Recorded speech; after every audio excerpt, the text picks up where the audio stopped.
Let's see a program to read digits and display it in words. हा programme करण्यासाठी first 2 header files include केलेल्या आहेत. After that void main function. In void main function we declare one integer variable num. Then clr scr for clear screen. Then by using printf आपण युजरला एक message display केला. Enter any number between 0 and 9.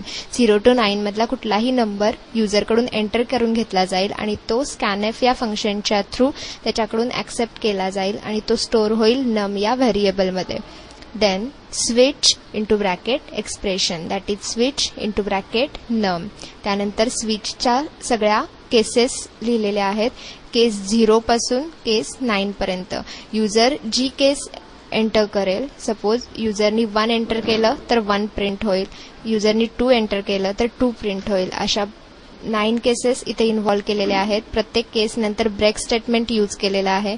त्यानंतर by default print केलेला आहे not a single digit. And then get ch and closing curly bracket of void main. Program run केल्यानंतर तुम्हाला output स्क्रीनवर मेसेज दिसेल enter any number between 0 and 9.